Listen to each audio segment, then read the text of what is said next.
The Fort Lauderdale Lions versus the South Beach Palms. Classic matchup here. Partner forward. Let's see it. And they're off. Artur Cabral out there for the South Beach Palms. And that's going to be Taylor Sturgis out there for the Fort Lauderdale Lions, moving in double speed. Now, one thing to understand about these two teams is that they've always been in the same conference, so they always go against each other basically every single season. So this is like a classic matchup. This is, you know, Dolphins versus Patriots, if you will. So there's something very historical here. The Fort Lauderdale Lions almost always win, if not every time. I can't really speak on the true history of that, but it's definitely going to be a fight. The Palms have something to prove. They have their leader, Briley Hansen, back. She missed the last match entirely, which has never happened before. She's always here for her team as a coach, as an owner, as a player, and she was a very big key player for them. Now, Corey Hendon from the Palms is also not here. He actually had some kind of opportunity to attend to, so he was a big difference maker as far as impact and doing a lot of work for them. But they signed Tyler Davis, who is a strongman athlete. Now, for the Lions, they actually single match signed Lily Burkhead. She played in the Syndicate Crown, excuse me. She used to play for the Palms, then she played for the Brigade, then she took 2 seasons off, and then she played for the Lions. And of course, the Lions are made up of classic Lions players and Orlando Aces that disbanded and decided to be coached by Coach Jamie Gold. Yeah, and you see 2 of my former athletes. We have Trisha Davis and also Ryan DeMatty. This is the Ryan DeMatty's first match of the season. He had to go back and start and open up his new gym. And so this is his first time back on the grid, but he was chomping at the bits to get back out here and help his team secure their playoff spot. That's right. Glad to have him back. He was the 2023 League MVP, and it was also the year that you guys won your championship with the Orlando Aces, but now you're sitting at the desk with me. Lucky me. It looks like the Fort Lauderdale Lions have a slight lead here, maybe 1 or 2 reps ahead of the Palms, but it's still anybody's partner forward. Any little mistake is going to cost you, though. And this last quadrant is 10 reps, so it's not like the other one where it's typically just a few reps there. So it still is anybody's race. That's right. It looks like the Lions were able to pad their lead there a little bit. And Jessica Placentia is trying to close that gap as much as possible. And Jasmine Simpson, she's coming in on her sophomore year, and she is just crushing those thrusters. That's right. They're onto the heavy rope. Last set of heavy rope. They're going to have to make it count. Jasmine Simpson finishing up those last ones, and it looks like the Lions set the tone and win that partner forward. It didn't even look like she had a rope in her hand. It was rotating so fast. And Jessica Placentia is going to finish very soon after. Good start for the Palms. They're still in this. A lot of good teamwork, a lot of good communication. It's just that the Lions were a little bit faster. So it was a good one for sure. That was definitely a clean race. And like the Lions on there, they were just a lot cleaner. They did a little bit more transitions than what you typically see on there, but also knowing that the back squat mirror is going to be next, they want to try to save the legs for their athletes as much as possible. Totally. I mean, it's going to be a tough one for sure for both of these teams, but while we're talking about the teams and we have them on our mind, let's go ahead and take a look at the roster and talk a little bit about the specifics. Fort Lauderdale Lions, as you have it here. I'm looking at Taylor Sturgis to be that big attitude on the team in a good way. You know, we love his, the way he hypes the crowd up, the way he hypes his team up, but he also backs it up with a lot of skill and talent. Ryan DeMatty, of course, strength specialist, 2023 champion. Need I say more? Eric Cardona is going to be helping out a lot on the handstands, I'm sure. And Janine Nicole, just for someone to be moving fast in things like Triad.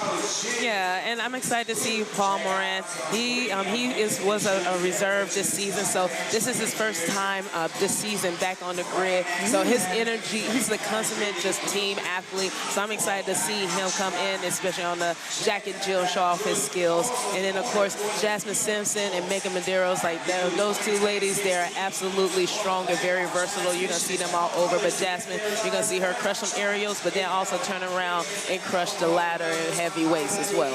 That's right. And looking at this roster, you could tell who was from the former Orlando Aces because they got that orange collar around their neck.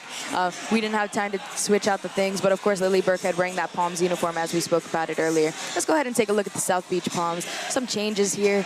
Good thing that Briley Hansen is back. It's what the team really needed. Not only is she a very skilled player and has a very high impact on the team, but she's also a leader and a leading voice to guide her team through those hard situations. So definitely needed there. Corey Hendon will not be playing today, as we mentioned earlier. Here's who I'm looking at. I'm looking at Brandon Shipper to move the heavy stuff around very, very fast. And Tyler Davis as a rookie. This is his very first match on the grid. He's a strongman athlete. And getting ready to see him do some cool stuff, essentially. And I'm excited to see Loredana, who this is also her first match here. She is coming from, I want to say, is it Dubai? Dubai, that's right. Yeah. And so she's been teasing us all season, showing all her clips. And so I'm excited to see her fly around. I think she is actually going to be doing a ringer point. So she's like, if I'm going to come in to showcase what I can do, you're about to see all of me today. She was actually a pickup from social media. So definitely look her up because she has some absolutely insane things that she showcases there. Let's go ahead and get educated a little bit about this next race. It's going to be called a mirror. Maybe you've heard of it, maybe you haven't. But either way, don't go anywhere. Be right Mirror, back. the second race of every match, always features a barbell element. A male and a female barbell are placed in the first quadrant. Upon the start of the race, both are picked up by the team in any fashion by the 3 men and 3 women allowed in the race at any given time. Once the barbell leaves the ground, it may not touch the ground again until all reps are complete. If it does, the entire team must return to the start line before continuing. A set number of reps must be completed by both genders in each quadrant before the team can move on. Non-lifting players will act as the human rack to support the barbells as the team moves from quadrant to quadrant and switches performing players in the process as needed. Substitutions may happen at any time. Time stops when all reps are complete and the last player crosses the finish line. This strength-focused race has the most players on the grid at the same time and requires effective planning and practice to be executed well through coordination amongst players. Remember, don't drop the barbell in the mirror race. And we are back. This is going to be the mirror, back squat mirror. It's going to be 10 in every single quadrant. Men's weight is going to be 315. Women's weight is going to be 210. Let's go ahead and look at that game face on the grid. It's going to be a bunch of strength specialists out here, and they're going to crush it. Human racks down the grid, back squats. Look how they pick it up. See, the teammates are going to help pick it up to go onto the back, and then from here, it cannot touch the floor again. So it's going to be 10 in every single quadrant. Once again, women are doing 210 pounds for 10 in every single quadrant. Men are doing 315. So a couple of people that I'm going to be looking out for, specifically on the Lions side. Lily Burkhead is supposed to be doing 2 quadrants today. But I'm also looking at Taylor Sturgis because last year in his rookie season, he was in the exact same position here in quadrant 2 where he couldn't stand it up, and he did drop the bar. So I know he's been working on it. He's said that he wasn't going to let that happen again. So he's making sure that he is finishing this like that. That's right. He really needs to extend those hips there. He's having a little bit of trouble, but it looks like the Palms are actually moving into the next quadrant without him. But I'm sure that the Lions can make it up here. Here comes Trisha Davis. This is her jam.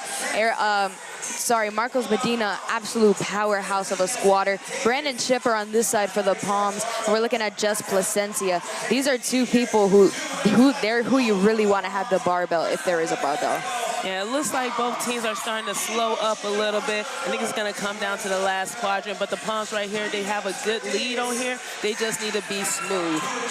That's right. A little bit of awkward transitions here from the Palms, but they're able to get over it, especially because the Lions are having a little bit of trouble over there. 2 reps remaining for the Palms. Bailey Yarbrough is about to finish up.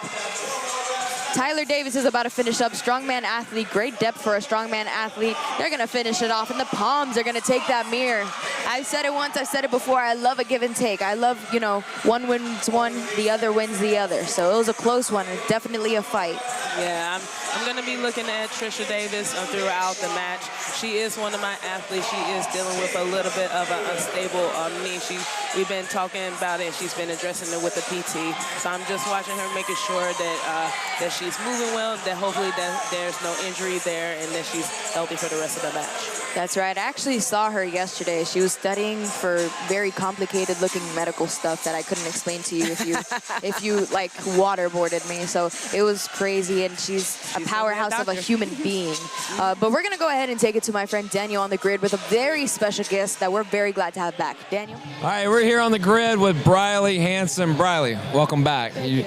You had a week off, a little injury. I wouldn't say a week off, a little injury. 5 weeks, but who's counting? So let's talk about it. How are you feeling today, and how does it feel to be back? It feels good to be back. Honestly, that was the first grid match I have missed in 7 years.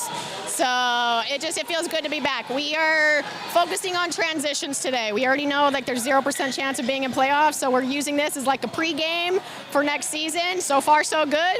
0 errors so far, so it feels really good. Everybody's on point. Just glad to be back with my team. So you're running a perfect race so far. What is the mindset going in? You know that you're not going to make it the playoffs, but what do you tell the team to get them prepared and motivated to go out and compete at the highest level today?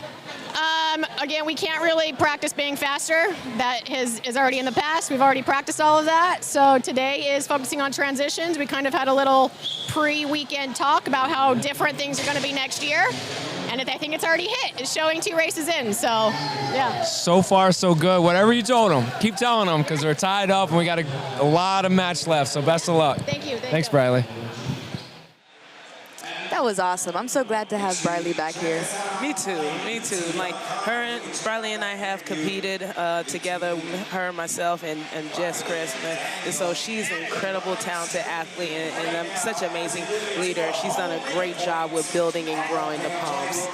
That's right. We're getting ready for this next one. It's going to be a ringer point, everybody's favorite, specialist against specialist. It's going to be 5 clusters. Now we're looking at Archie Andrade from the Lions versus Sam Secord from the Palms. Now, Archie Andrade is going to do 5 clusters at 205, and Sam Secord is going to do 5 clusters at 135. Can you explain what a cluster is? Because I like the explanation you gave earlier. It was very fancy. So the cluster is essentially a squat clean. So you're going to catch that bar in a full squat and stand up into a thruster, which is a front squat into an overhead press. But they're going to perform that all in one motion. That's right. Looking forward to this one. Archie Andrade, obviously very skilled player. He used to play on your team in Orlando. Sam Secord, veteran player for the Palms. She's been there for a while. By the way, shout out to the Palms for their new jerseys. I love the pink. They got to do the reel that's like, hi, Barbie. So cute. I already talked to them about it. If they don't do it, I'm going to cry. I like how the Palms are down there in the finish line. Everybody's taking a bite out of the Bandits book today. I know I mixed my metaphors, but that's okay. And it's just going to be a good time. I love a ringer point. This is going to be good. It's going to come down to how clean they are. Archie has done this ringer before, and he's a very, I'm not going to say, he's showy, he's flashy. He brings the energy and everything. But as long as he stays controlled, because he is very flexible there, this is going to be a good showing for him. But Sam Secord, she's a beast. She's been doing this for a long time, and this is a very good ringer for her. That's right. She's a firefighter. A very good CrossFit athlete. Both of these players can have this one if they really wanted it. So excited to see how it turns out here. Look at his. All right, Archie.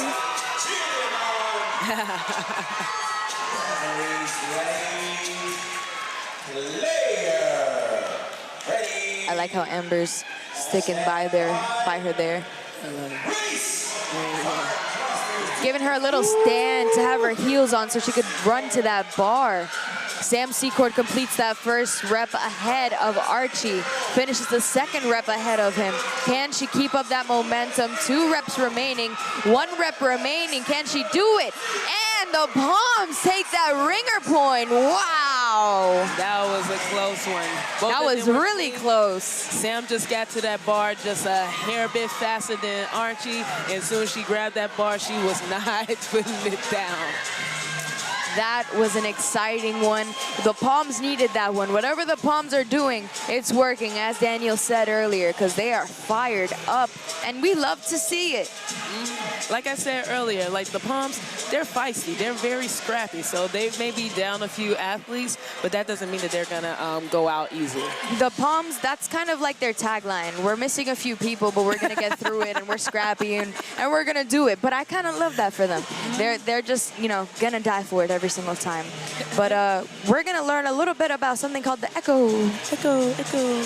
And we'll be right back. Don't go anywhere. The Echo race is made up of 4 stations of elements that each must be completed before moving on in the race. 1 male and 1 female are allowed on the grid at any given time, but only 1 player at a time can perform reps. Substitutions may happen at any time. Once the Echo race is complete, get ready, because the same race will be repeated 45 seconds later.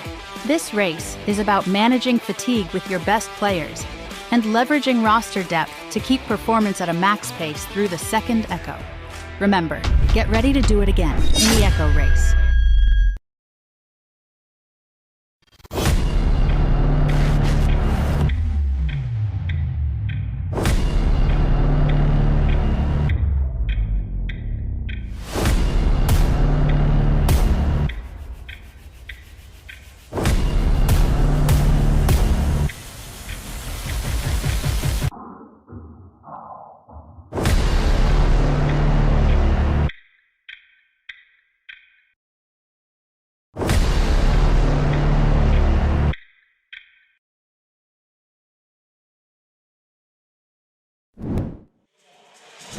And we are back, getting ready for the Echoes, and of course it's called the Echo because the Echo.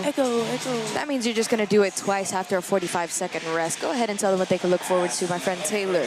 All right, they're going to start off in the first quadrant with 16 sandbag over the wall plus a jump with a 75-pound bag. The men are going to jump over the wall. The women are going to crawl under. Then they're going to go into 8 aerials, followed by 3 ring hang to handstands, and they're going to finish with a 60-foot sled push, 40-foot rope sled pull. The feet cannot move in that pull, and then finish with a 60-foot sled push all the way through that finish line.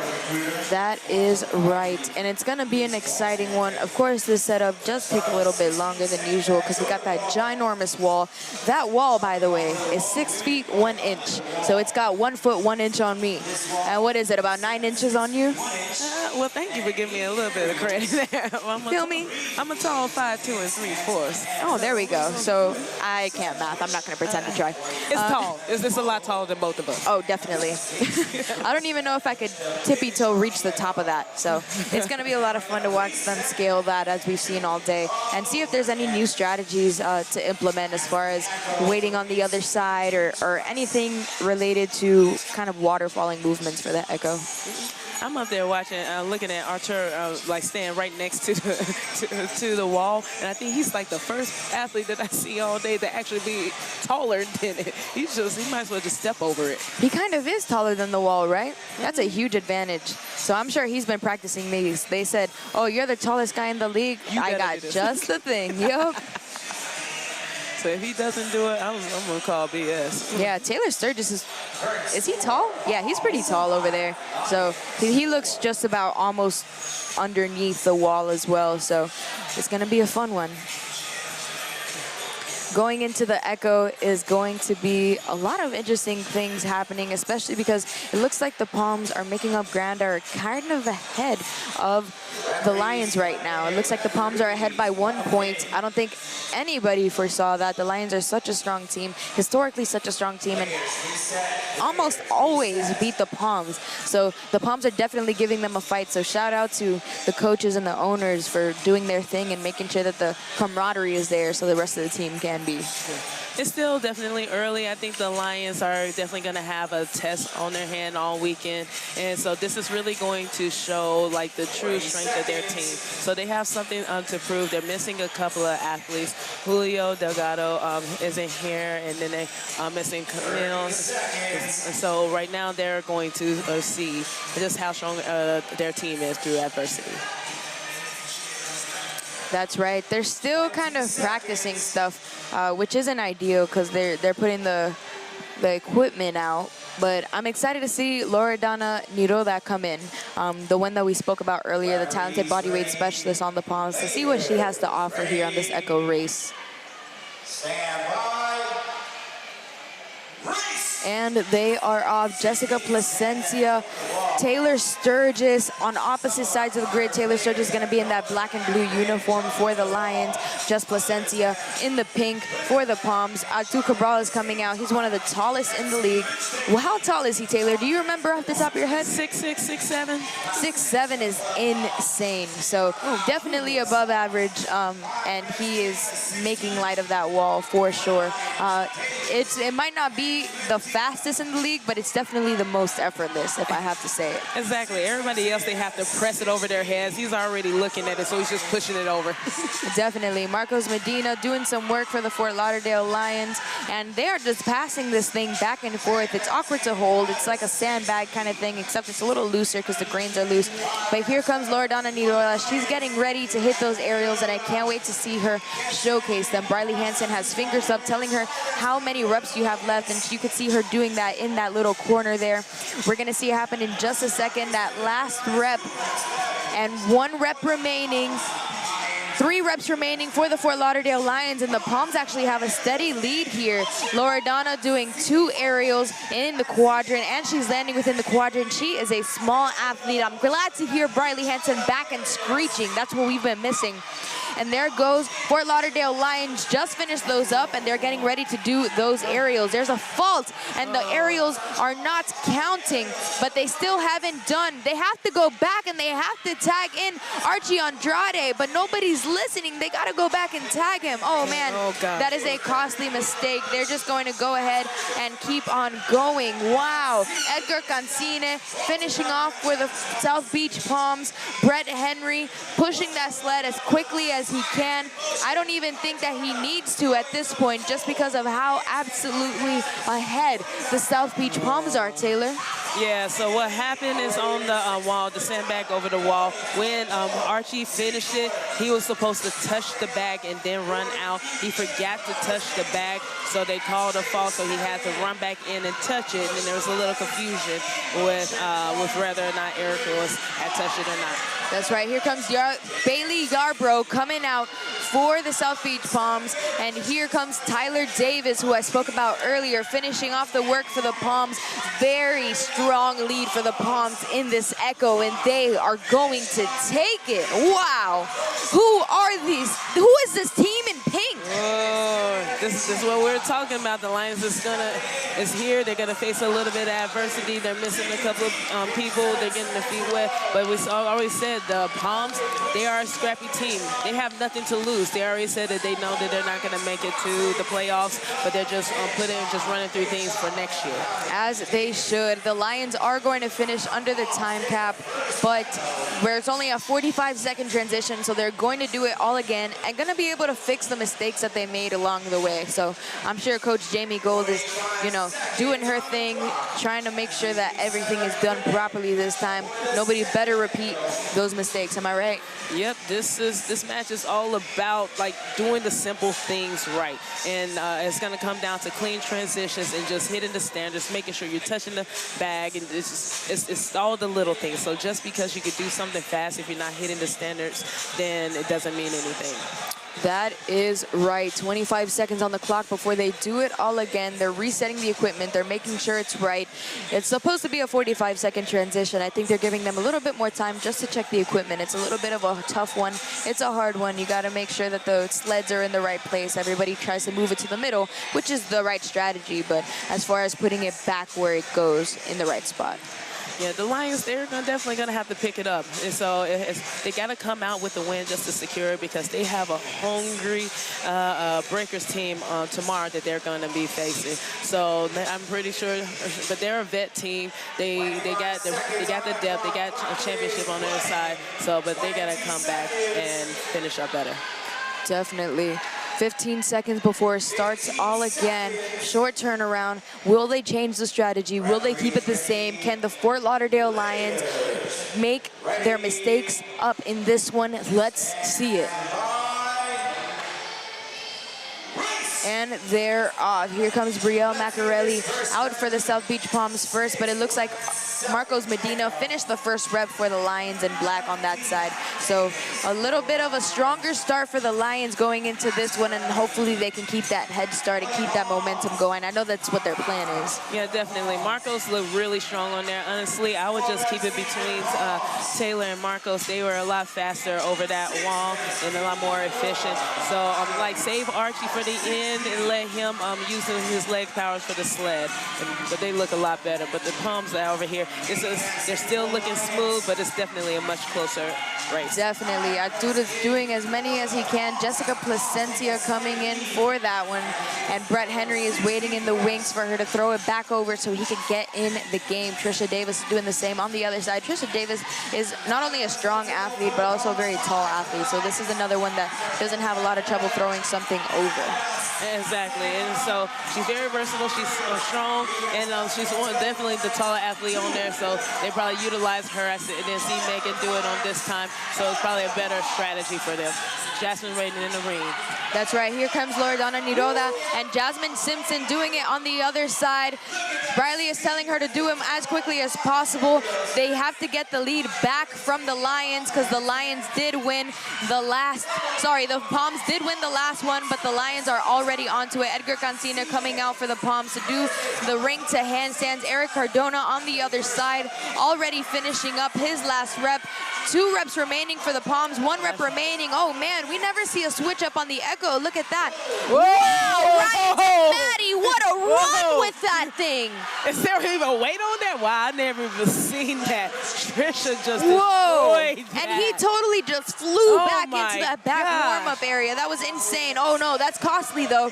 They threw it into the side of the grid. They have to redo it. Oh, they're gonna have to pull it to the middle of the grid if they know what's good for them. Gotta pull it back in. Tyler Davis looking to make up some time. Brielle Macarelli looking to make up some time. Tyler Davis trying to make it up. The Fort Lauderdale Lions are stuck on the side of the grid. They have to fix that problem here. Push it in, push it in. Archie Andrade finishing up that last rep, and the Fort Lauderdale Lions sneak attack and take that Echo 2. Welcome to the jungle. Oh my goodness, that's crazy. Man, wow. That was crazy. And this is what the Sharks was trying to avoid by them bringing the sled on the inside. That the sled kept on coming, rolling off the grid, and when that happens, they have to roll it back to the previous marker. So the Palms almost was able to take advantage of that mistake there, but the Palms, they treated that way like they had nothing on It's elite ball knowledge, Taylor. What else can I say but Briley Hansen making sure that they push it into the middle, because they did utilize that one as well that the Sharks did earlier. Maybe just not as much as the Sharks did. The Sharks definitely threw that thing into the middle of the grid, but interesting to see. 1 win on the Echo, 1 win on the second one, so that just shows how close it is. There might be some kind of rerun. It looks like they're reviewing something, but haven't heard anything quite yet. Our friend Daniel's going to figure out some stuff. There might have been some reps allowed on that side. It's a coach's review. Yeah. The referee's review, yes, yeah, correct. Referee's review, sorry about that. Yeah. Gonna be interesting to see what's happening here. We're gonna hear from Daniel in just a second. They're trying to figure out what the fault was and all of that stuff. But in the meantime, drop where you're from in the comments. I see Jamaica in the comments. I see England in the comments. Are you from Miami? Are you from New Jersey? Are you from Krypton? I don't know. Talk to me. All right, let's go ahead and take it to my friend Daniel. He has some information from us. Tell me what I want to know. All right, we're here on the grid. We got a couple things going on with the referee's challenge flag. The first thing in Echo 1, there's a call that was made on a rep that was counted that may not should have been counted because the bag wasn't touched before attempting to go over the wall. And then in second Echo, there was a equipment malfunction that they're looking into now. So we're going to review, we're going to get together, and we're going to come up with the best outcome. But when we do, we're going to either rerun it or the calls are going to stand on the grid. Back to you, Cassie. Interesting. I wonder what the equipment malfunction was. If you had to guess, what are you thinking? I think there may have been, I don't know really how those the torch sleds work, but I don't know if there's a adjustable thing to make it a little bit more tougher. But like Trish, my girl is strong. She's really strong. But it really looked like there was no weight on the sled there. So I don't know if there was something that was wrong with the equipment there to allow it to push that fast. So I think they're checking to see if it was, in fact, that or if it was good. I have to agree here. I didn't want to be the first to say it, you know, I don't want to get in trouble here. But it looks like the sled had absolutely no weight on it. I don't know if it didn't have... I'm not familiar with this kind of equipment. So the thing is, like, is it kind of like a rower where you could put the settings on the rower to be even harder kind of thing? That's what I think it is. Like the weight, I'm looking at it, the weight is correct on there, but I think there is like a lever on there, like the harder you push, it's supposed to slow down. And I pushed that thing last year, and it's tough. It doesn't matter how fast you are. There's resistance on that thing. It's not, you're not able to fly it like I don't think Ryan DeMatti was. So I think they're going to check it out, see what's going on, and they're going to review everything to make sure it would have definitively affected the outcome of the race. Because if not, I think they're just going to try to wrap it up and move on to the next race. But so far, it's been a lot of very evenly matched teams. Like, you can't get any closer than this, and we've been seeing a lot of that today. So I think that they've been saving the really good matches for Dallas, Texas, which is where we are. And I don't have a cowboy hat, but just trust that that's where we are right now. Man, they were like, if we're gonna put on the show, we're out of town, we're gonna put on the show, because every single match has been fired. We still gotta do this for one more day. That's right. All right, we're going to have to find out in just a second. We're going to keep an eye on the grid, but we'll be right back. Don't go anywhere. For real, I have surprises coming.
And we're back. I don't have an official ruling for you yet, or an expansion on it, because they're still deliberating what exactly is happening, friends. I don't know. What do you guys make of it? Are we having fun? I know I am. So let's go ahead and keep this fun up. I see a lot of fun stuff in the comments. I see Miami. Shout out Miami. I see outer space. I see Ohio, Georgia. Fun stuff, guys. Thanks for chiming in. But in the meantime, we're here. All the athletes are trying to keep warm because this deliberation's taking just a little bit longer than usual, Taylor. But, you know, spirit of fairness and sports and all of that fun stuff, you know? Yeah, exactly. And I'm out there. I have finally pulled up the live chat up here saying I see my guy, Easy Muhammad over here, a Gridlock CrossFit Games legend on there. And I see my auntie. Hey, auntie. I see you, auntie. But you don't live in Augusta, auntie. You live in Atlanta. She's representing. But my parents. Let her do her thing. I know. My parents. Oh, All right. no, shoot. That is my mama. Oh, there we go. I saw. Oh, that is my mama. Hey, Oh, shout out, Mom. Hi, Mom. Mama. All right, let's go ahead and see Daniel on the grid. He finally has some information for us. Daniel? All right, it looks like we've come to a conclusion here on these referee challenges. And Echo won.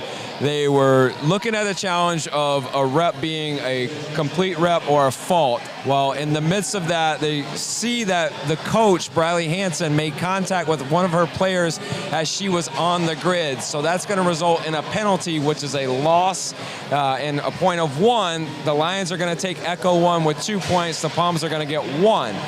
In Echo 2, we're going to rerun it for a malfunction in one of the sleds. So we're going to reset, we're going to get ready, and we're going to rerun Echo 2. So stay tuned, and we'll see what happens. Ooh. That's that hurt, Taylor. That's a hurt. It sure is. Yeah, and they, I said it in one of the previous matches, they actually implemented that rule a few years ago where the coaches cannot place hands on their athletes when they're on the grid. That's right. Shout out Nick Habich. Had to do it to Legend him. lives. Legend lives on. He's awesome. He created a good team with the Sharks, and Figo Gomez was inspired enough to keep it going and create an empire, essentially, with the Sharks that's becoming. But they're going to go ahead and rerun this race. They're setting up the equipment. They're doing all kinds of crazy stuff. So we're going to see it happen in just a moment. But this is one of those races that you really don't want to rerun. It's going to hurt. This is a good call. And you can definitely tell there was something going on with the torch sled. And I think Coach Dan Jackson even said something in the comments about it after his match and everything. But I think this is it's gonna come down to both teams. Like, I think they may have the Lions may have a little bit of advantage with Eric Cardona on the rings there. But let's just see what the sleds look like with the push.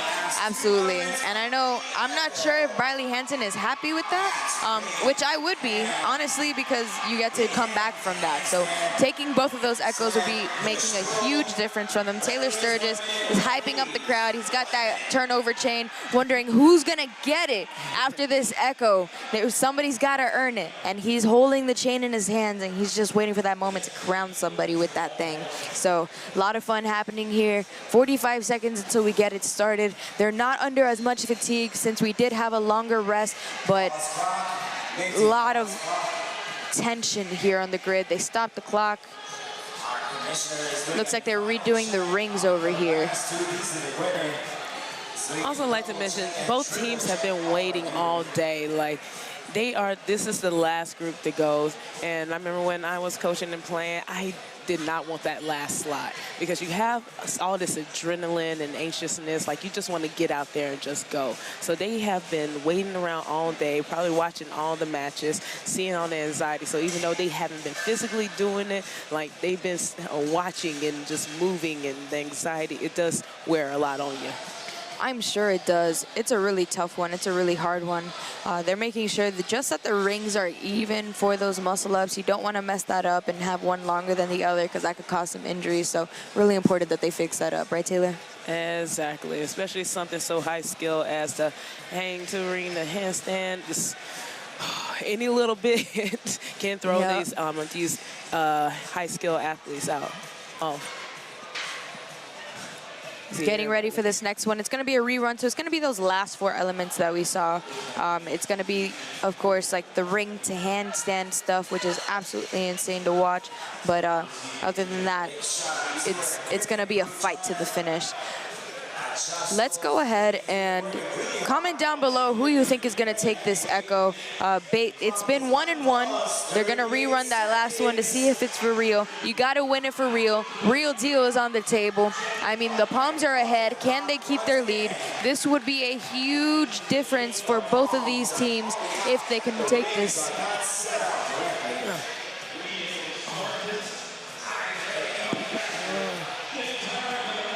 It looks like they were trying to put a box under the muscle-up device, which is not safe. That's why they have the mats there, so if you fall, you don't get injured. But you could get on it by stepping onto the J hook on the rig. So that's how people normally do it. That's how you got to keep on doing it. So let's find out who's the real deal Holyfield here. Players ready. Stand by. And they're off. Edgar Cancine, Eric Cardona out. It's going to be those ring to handstands. Edgar Cancine misses the momentum on the swing for the muscle up twice. Eric Cardona is already on his second rep. Oh, this is costly for the Palms. They got to finish in the time cap as well. Can he finish?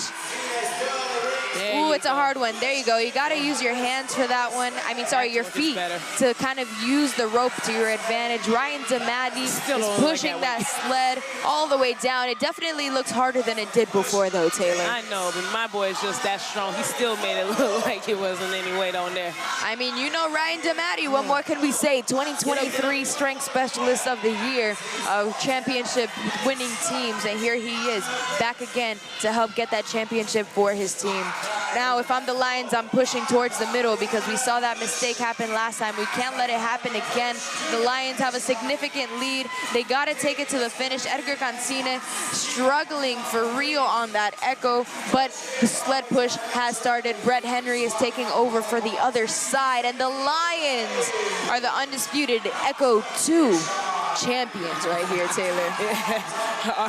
Yeah, I told you it's going to come down to the ring to handstands, and Eric, he's been doing this since year 2 of the MPGL, and so he's a consummate professional. This is what he does. This is me. And then Archie came back in and was just like, okay, I know I had that slight little misstep in the ringer, but I just want to let y'all know that I'm still here for my team. That's right. Brielle Macchiarelli doing as much as she can. This is really kind of like the man's bag, and the woman's just there to kind of start off the element. We've seen that trend here today, and I think it's the best way to do it. It's definitely a hard one, but shout out to the Palms for sticking in there. It was a nail biter for the first two. So this one was a little bit harder, but it's just that fatigue. You know, you got to do it 3 times. Come on now. Woo. And this is where you may see the Lions' momentum shift there, but the Palms, they are here not to go out easily, And like Riley said, that they're here to work on transitions, but they're still secretly, they're competitors. They want to win. 100%. They want to win. So still a lot of grid left. So, but I think this may be the transition that the Lions need just to get them back going. Oh, couldn't have said it better myself, Taylor. So getting ready for an interview at the start line with my friend Daniel. Daniel has a very special guest. Let's hear from him. Ooh, good. We're here with the man. He's back, Ryan DeMaddy, former Grid League MVP. Ryan, you got thrown into the fire, some clusters, and you got some back squats. You just had to push a sled. Is the rush shaking off, or you were ready for this? I've been chomping at the bit for a while now. It's been one of those things. Had some personal stuff I had to deal with. So been watching, been part of the team, been helping coach where I can, just to be a part of the process, especially going into a new team. You know, got to find the camaraderie, build that camaraderie. Thankfully, Jamie does a great job of being a coach. They do a great job helping us out, helping us kind of gel together, and I think you're seeing that. You know, we got hit with a couple of adversity pieces right there, but I think we showed that, hey, when push comes to shove, that we're ready to dig our heels in and fight. Absolutely, and now you get to dig into the ladder, barbells, heavy barbells, something that you're going to be very good with. What do we expect to see from you? Are you going to hit all 4 today? That's the plan. That's the plan. Well, I appreciate the time. Good luck. Go get warmed up for this ladder. Appreciate it, Ryan. Thanks for that, Daniel. How exciting. So glad that Ryan DeMatteis back here. He's been missing. He's, a big part of that team, the missing piece for the Lions as far as bringing together the Lions and the Aces, would you say? Oh, 100%. When Ryan was on the Aces with us, he wasn't the captain per se, but he was definitely that leader. So he's always been a voice. He's been making sure that everybody was on their P's and Q's. Like, as he never let us get too high, he never let us get too low. So just to have his energy back on the team brings that level of leadership that I know is going to be really good for the Lions moving forward. I definitely see that on him. I can't wait to see more. Don't go anywhere. I'm going to teach you a little bit about what it means to be strong in this next race, and we'll be right back. The ladder consists of 2 rows of 4 stations of a strength-based element, 1 row for males and 1 row for females. The weight increases as you move down the grid. Teams send out 1 player at a time, alternating male and female, to perform the designated lift for the match format. Each successful lift has a point value that is added to the team's ladder score. The point value is equal to the quadrant the barbell is sitting in. Players are allowed 1 lift attempt per quadrant and may skip any quadrant they choose, but are never allowed to backtrack once a barbell is passed. The team with the highest total point value at the end of the 4-minute time cap wins. This race is one of the most strategic and coach-reliant of all of the races. As a good game plan and in-the-moment decision-making, to manage time is everything. Remember, lift heavier and score higher in the ladder race. One sentence to describe my pain journey. I don't like getting old. I'm always achy in my knees and my neck. When I first started taking Lubricin, you can notice like drastic difference. The first 2 to 3 weeks of squatting is when I really noticed it. I'm able to like activate muscles a little bit quicker, and like it's not nearly as achy when I am doing certain stretches. So sum up your experience with Lubricin in 1 sentence. Take it. How about 2 words? Take it. If you are achy, comma, take it.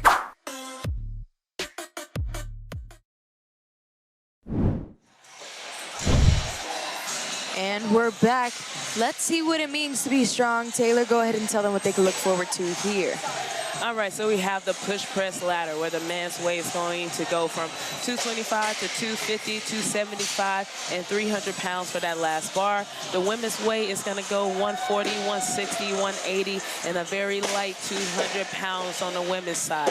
So how it's going to work is that each athlete will have the opportunity to come on the grid and perform take one attempt at each of the corresponding bars, gaining a rep from the corresponding quadrant. For instance, if somebody clears the first bar, then they'll get 1 point. If they hit the 4th bar, they'll get 4 points. So each athlete has an opportunity to gain 10 points for their team. That is correct, Taylor. And now we're here getting ready for this ladder. Looking at these 2 teams, you must have an opinion. Try to give, I know there's some of your former teammates on there, but we got to keep it, fresh. What are we thinking here? I'll keep it fresh. I try to keep it fresh. You always keep it fresh. You're right. Real and neutral as much as possible. But I will have to give this a little bit more to the Lions, only because the pumps is just a little bit short on athletes. The Lions, they have a little bit more depth. And in this sport, you definitely need the depth. You definitely need the depth. But that doesn't mean that the pumps aren't strong. They have some incredibly strong athletes that can clear it, but I don't know if it's going to be enough to combat the athletes that they have, especially on the women's side for the Lions. I'm going to back you up here. I think I agree. I think if the Lions have a little bit of a strength bias here, the South Beach Palms, just by their size, most of them are just very small athletes. Not to say that they're not strong, but there's something to be said about size and weight capacity. That's why weightlifting is a weight class sport, for example. So things like that definitely do matter at the end of the day, especially when you're moving heavy weights very, very fast, as quickly as you can, and moving down the ladder. So, of course, as you know, quadrant 4 is worth 4 points. Quadrant 1 is worth 1 point. Middle are worth what they are. And we're just going to see who can get as many points as possible. And you have to finish, of course, within 10 points of the winning team, because if you don't get that 1 point for meeting the standard within there.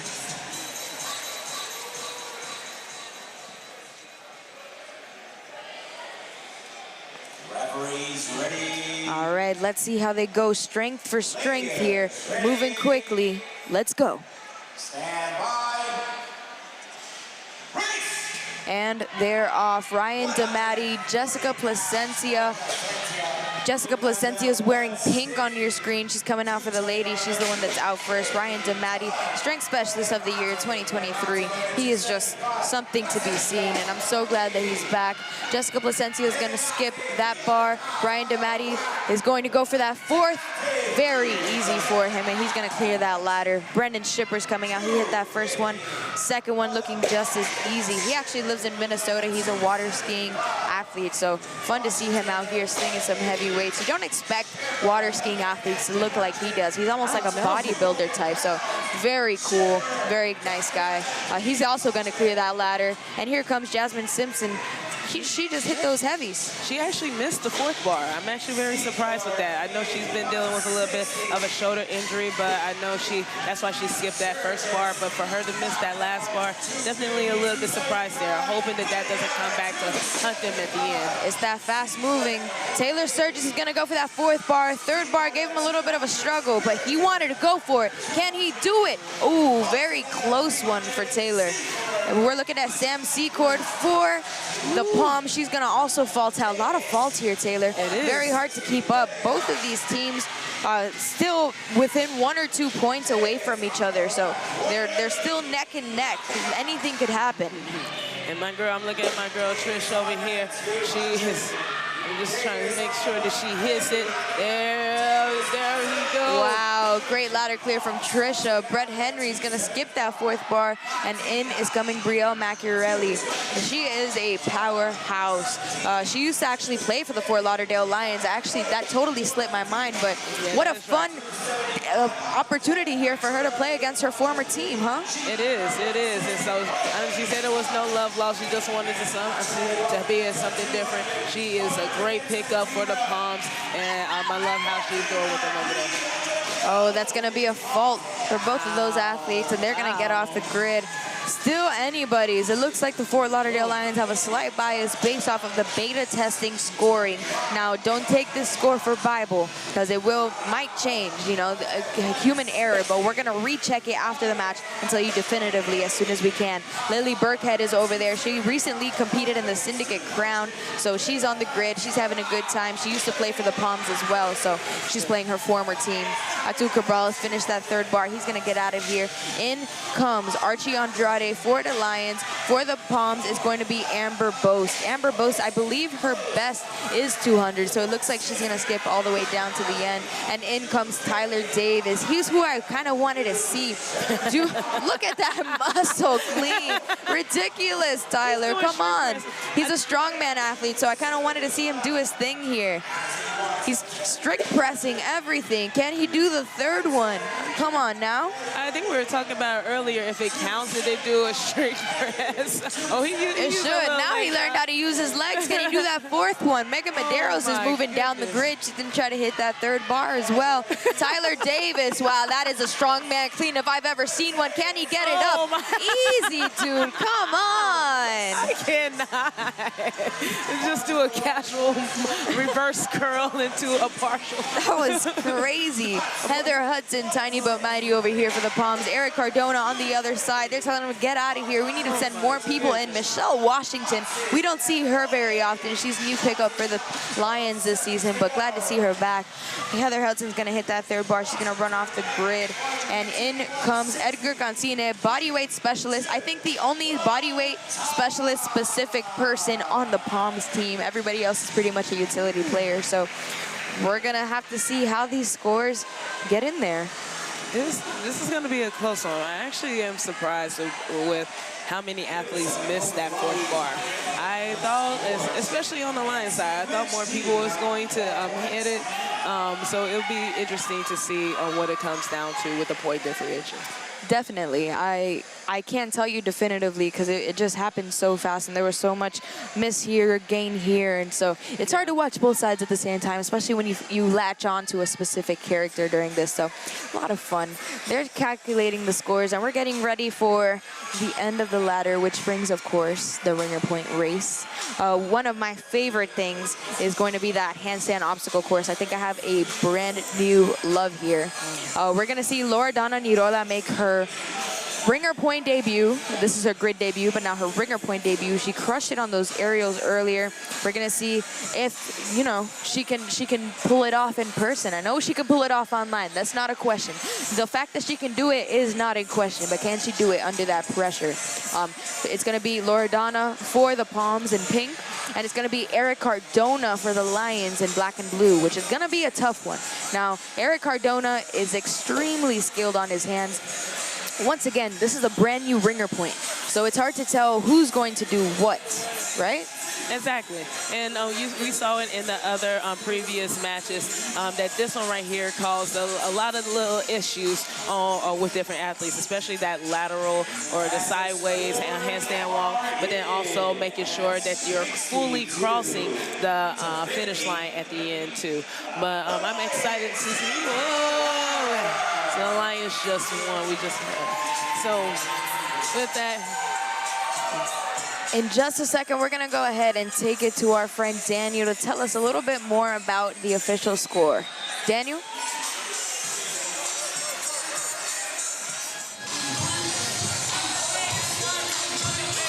All right, it looks like the ladder results are in, and it is the Lions taking it 62 to the Palms 54. We got a nail-biter, a close match. I'm interested to see how the rest of this match shakes out because it's anybody's match from here out. Whoa, that's a close one. It's 8 points, so the Palms are still going to get that 1 point for meeting the standard, but the Lions are going to take the 2. And it just comes back to those missed bars and those missed opportunities that I saw from the Lions side. The bars that I've seen the athletes hit on countless times. So it's those little bit of nuances that I'm surprised that they could have that 10-point differential. Definitely. Going into this ringer point race, I mean, it's give and take. The Lions have taken the last few, so they do have a slightly bigger lead, but it's genuinely still anybody's game here. It's going to be Lions 10 to the Palms 8. In just a second, we're going to take it to my friend Daniel, but in the meantime, we're out here, we're chilling, we're finding some characters, and here he goes. Daniel, talk to me.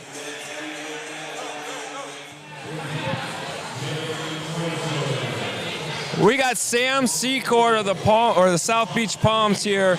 It's been a crazy day, but the beauty and the uniqueness of Grid is that male and female athletes can compete in the same race against one another, and that happened today in a ringer point. Not only did you take home the victory, but you got your team closer in the score, and it's really close. It's a nail-biter. For you, what does it mean to be in a sport that allows so much uniqueness and unity? I love it. I love it.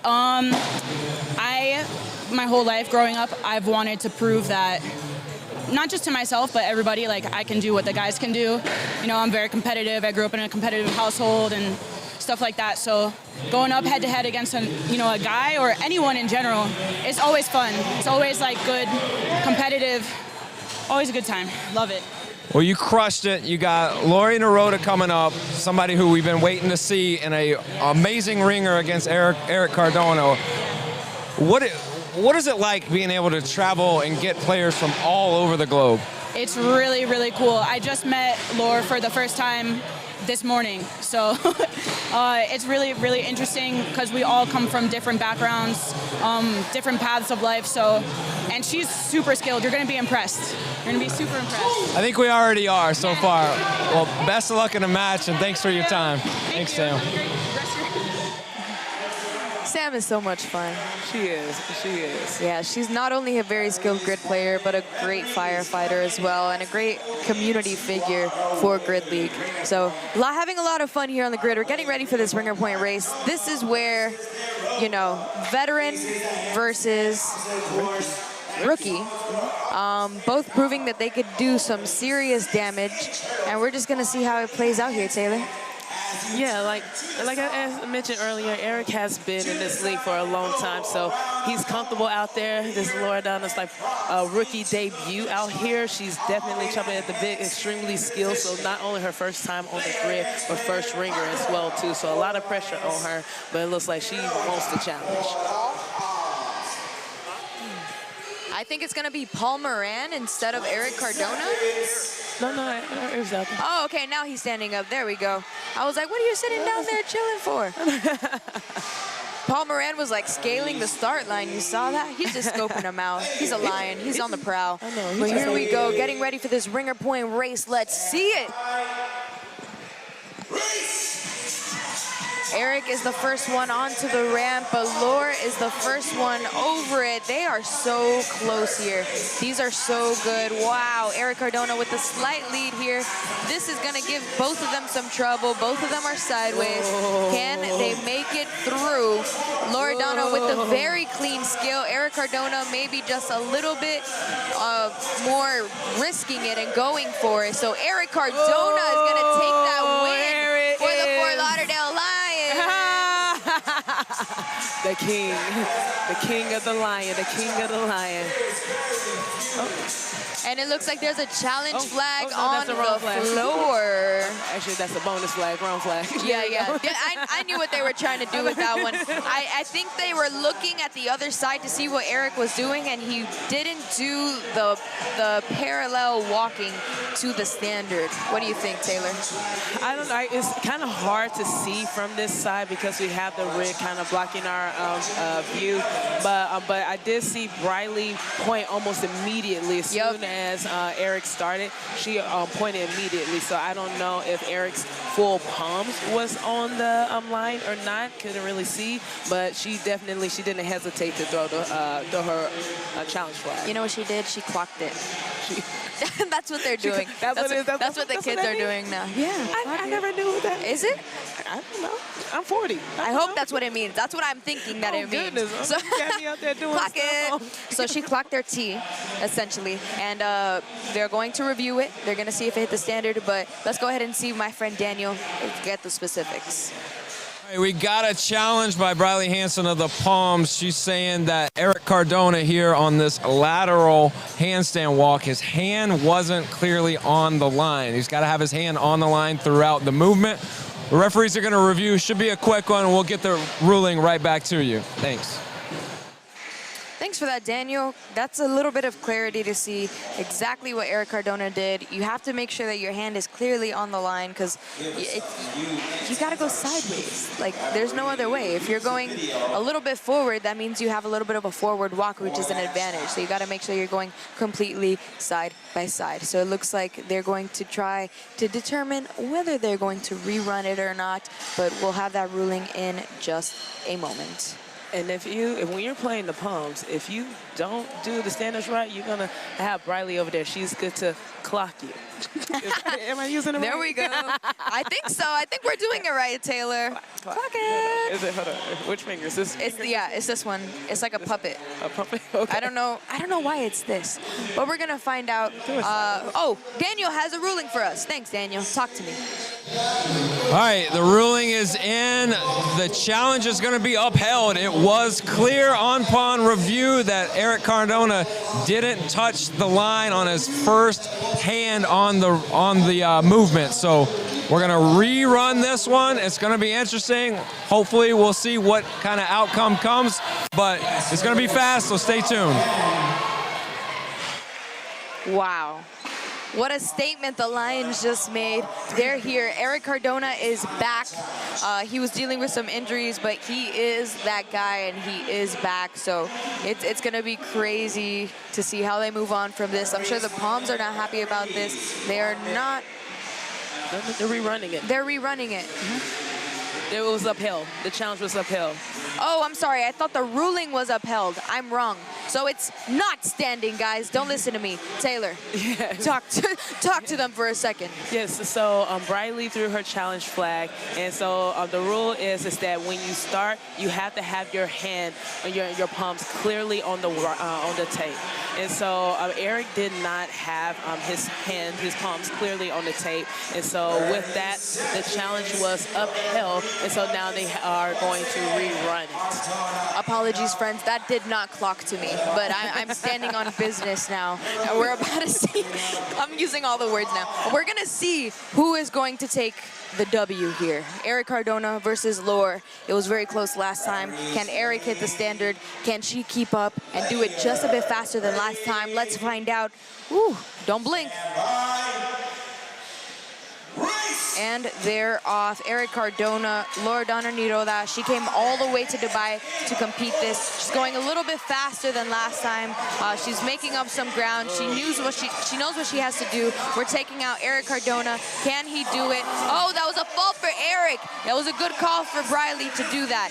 And he's going to keep on going. You have to go through the whole entire quadrant. Loredana has a far lead ahead of Eric here. Can she finish strong? Show control over the finish line. Wow! Wow! Wow! That was a good clock by Briley. And it paid off. It's all about being clean. So you saw the rookie take down the vet. Wow, that was impressive. Very impressive. Was a steal from the Palms. The Palms are making a statement. They said, don't count us out. I know that Briley Hansen said in the beginning they weren't playing in the playoffs for sure. I don't know about all of that because they're about to beat somebody in their own conference. I mean, maybe not beat them, but giving them a tough fight and maybe closing that differential up just a bit so maybe they could make it up tomorrow. But we'll see. We'll have to find out because there's some crazy stuff going on. There's some crazy stuff. Everybody getting clocked out here. So we'll see if there's going to be more clocking to be done. TikTok. Is it clocking to you? I don't know. Something being clocked. I don't know. I'm just learning this. I'm just trying to stay with the times. And you're standing on business. I'm standing on business. I know what that means. I'm always standing on business. All 5, 2, and 3/4. All right, don't go anywhere. We'll be right back after your education. Learn something. Share with the class what you learned also. Jack and Jill features 3 stations of high-level body weight-based elements that increase in difficulty moving down the grid. 1 male and 1 female are allowed on the grid at any given time, and only 1 player can be working at a time. The team can only move on to the next station when the previous station is complete. This race is the simplest when it comes to rules, but the most reliant on player skill and speed, as the hyper-specialists often make the difference in the race. Remember, let the bodyweight ninjas fly in the Jack and Jill race. I'm almost always on a foam roller. That's the first thing I do when I start training. I was just on the rumble roller. Rolling out those muscles and getting them opened up and warm helps me mobilize a little bit easier. It wasn't just a regular roller. It hit the right spots. As a bodyweight specialist, I'm always trying to get in there just so I can get better range here. I'm definitely using this as much as possible. I'm so excited to get to work those into my mobility, my warm-up drills, and that's already going to go right into my gym bag. I will be using this to get in there so that I can get out there and be all right.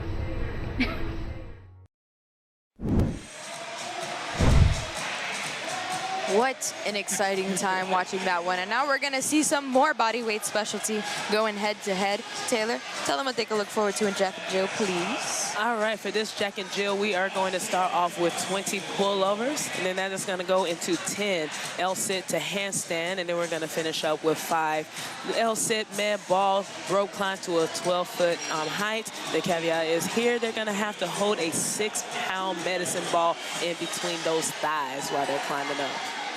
It's pretty crazy, Taylor. I mean, this is a very competitive match. I don't know how many times, different ways I could kind of, spin that one or say that one, but it's been a lot of fun to watch. I can't wait for Eric Cardona to showcase his baby giants. If you don't know what that is, it's a gymnastics movement. You can look it up, and if you don't want to, you'll see them in just a second because they're about to be shown here. Oh my goodness, every time I watch Eric do these freaking pullovers. His hips doesn't even touch the bar. It's just swinging around in a circle. It's just crazy. But Briley did say that Loredana was going to come in and showcase why she is the body weight specialist of the year in just two races. So I was like, wow. That's pretty crazy. Wow. Now, the Lions historically have been known for winning Jack and Jill races, especially if Eric Cardona is healthy and in presence. So definitely going to look forward to seeing them. I think the Palms are definitely the underdogs going into this, but I'm open to being pleasantly surprised. Oh, wow. I don't put it past anybody right now. Like, the Palms, they're scrappy. They're doing good. They're only down by 1 point, so it's still anybody's race right now. So 1 point differential is crazy at this point in the game. So it's still anybody's. We're going to see it happen. Players, ready, stand by. Artur Cabral, Riley Hansen coming out for the South Beach Palms, and it looks like Eric Cardona and Paul Leyes for the Lions. Look at Eric Cardona. That's what we're talking about, baby giants. It's a gymnastics movement. It's absolutely crazy. Everybody is hanging with their mouth hanging open right now. It's absolutely crazy, this showcase that he's doing. So there's only a few left. If I'm honestly, just finish those, Eric. Come on. Oh my goodness, I'm dizzy. He doesn't know where he's at. Yeah, I mean, I can't tell who is ahead right now. Paula Leyes has a few reps to go. Slight lead for the Lions here. Riley Hansen has just a few. I like how she's doing like her little cartwheel, one leg in front of the other thing. It's so fun to watch. It's kind of like a mesmerizing thing. But here comes Paul Moran, Edgar Cancine doing it, and in comes Loredana Niroda. I'm sure that he is going to get out of her way so that she can do her thing. He's doing his last rep, and they are getting out to let Loredana do her thing. And there she goes, very easy for her. Paula Leyes doing the same thing on the other side. Only a few reps to go for both of these teams. It looks like the Palms are behind by just 3 reps here. Eric Cardona finishing off his last few. Loredana's, while they may be beautiful, I wouldn't say that they're the fastest, but now it looks like she's starting to get her rhythm. So Eric Cardona's finishing up that last one, and it looks like the Lions are the first one to that med ball rope climb. Yeah. And so the L-sit to handstands was just a little bit slower than what I would like. So the Palms are having a little bit of a trouble over here. I'm getting that last one. So the Lions just need to make sure that each rep is just clean and they're getting to the top and they're touching the standards. Yeah, shout out Edgar Cancine. He's really making up time there. He's fresh, so he was able to get up there, and she's about to start on her med ball L-sit. It looks like she's about to drop that med ball, though. Hopefully she doesn't before she touches that white tape, and she didn't. That's a good first rep for them, but there's only 2 reps remaining on the Lion side, and they got that boy Darren Lasso on there, so I wouldn't count on him messing anything up. Well, he's not. He's going to stay out there. We got Megan Medeiros over there trying to finish up the last one, so Darren Lasso is chalking up just in case. I think Megan has this right here. That's right. Yeah. Megan Medeiros is that girl. Oh, no. Oh, that was a fault. That was a fault. Oh, no, okay. Oh, there wasn't a fault. Ooh, like, what was going on? Good job listening to your coach there. You got to listen to your coach. They almost didn't for a second, but luckily they had a far enough ahead lead that didn't matter too much. But just a good rule of thumb to keep in mind. Artur Cabral finishing up that last rep, and the Palms are going to finish that Jack and Jill race. There we go. They didn't know if they had to do another one. They didn't know, but they dropped down like, we're ready just in case. Yeah, they got to make it a little bit more clear to make sure that they know that they're finished completing the reps, because the referees' faces don't really change throughout it, but you got to make your communication quite clear. Oh, Riley Hansen is throwing that challenge flag. I don't know what for, but we're going to find out in just a second, I'm sure. She about to clock it again. She's about to clock it. Something about Briley. She's clocking everything today. By TikTok. Yep, TikTok. TikTok. Oh, is that where that's from? I don't know. Clock it? I just learned the word today. If somebody knows the history or can look it up on Urban Dictionary for us, we would appreciate it so we could find out.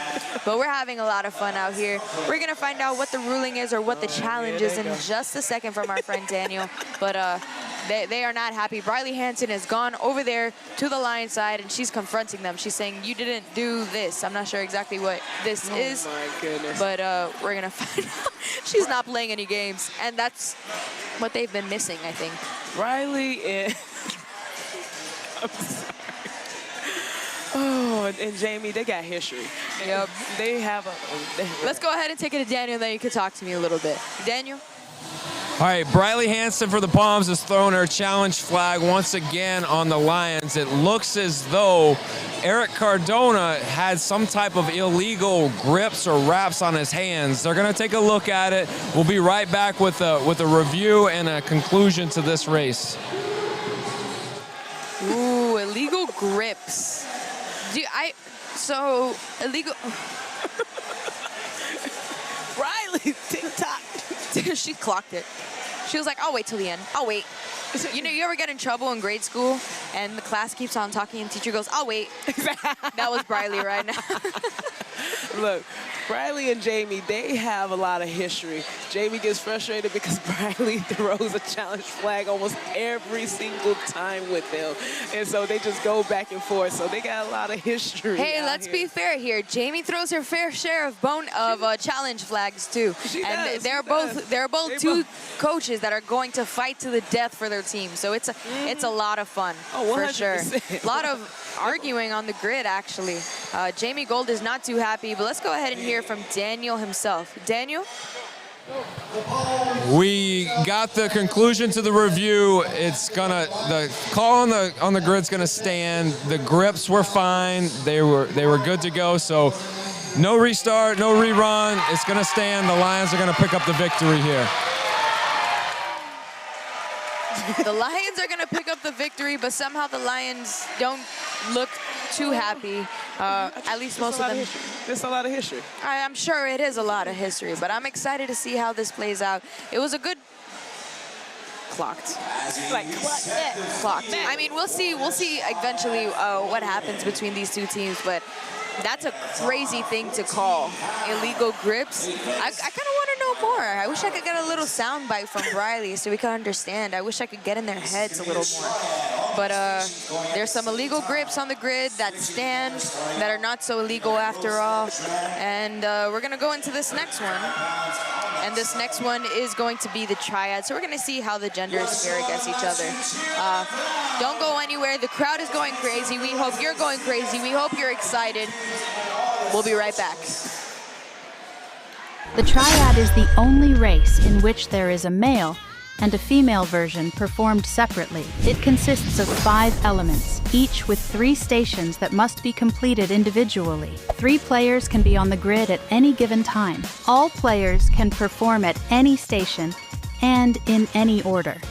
But all of the designated reps must be performed at each station. All 3 stations of each element must be complete before the team can move on to the next element. The Triad is all about player conditioning and managing fatigue across the team. The best strategy ensures players have enough left in the tank for the last element and has backup plans for when things inevitably go wrong. Remember, try to catch your breath in the Triad race.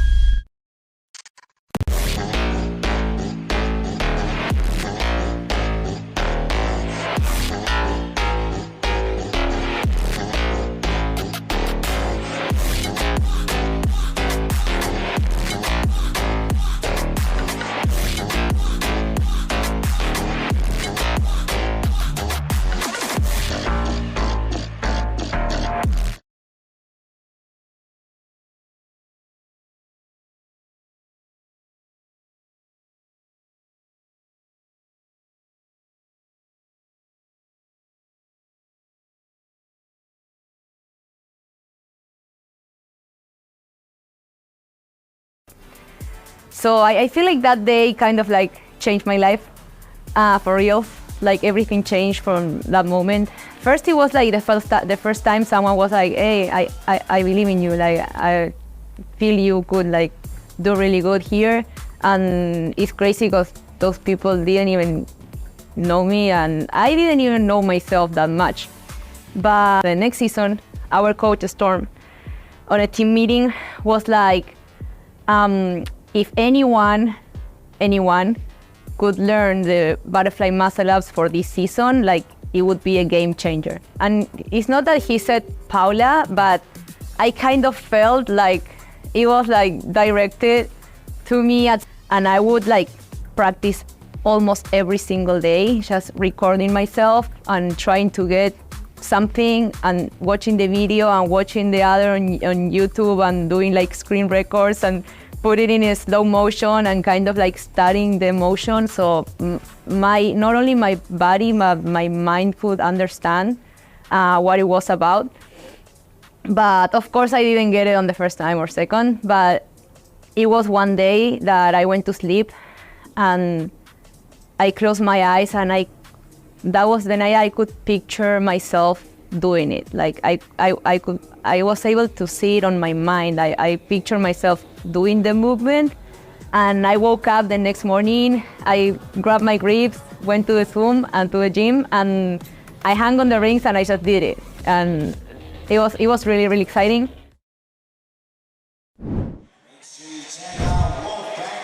Awesome player feature from Paula. We're going to see how the women fare against each other now. Taylor, talk to me. All right, so in the triad, they're going to start with a 20-foot rope sled drag. The women's weight is going to be 135 pounds. It's on to heavy rope, jump rope, 20 reps of that. And then they're going to move on to 12 synchro burpee box jumps. The women height is going to be 20 inches, going straight into 4 rope climbs to 12 feet. And then they're going to finish with a farmer's carry from start to finish with 115 pounds in each hand, all while wearing a 14-pound weight vest. That's a lot to do. We're going to see how the women fare against each other now. They're going to be wearing that heavy vest. It's going to be taxing. We've seen it hurt all day.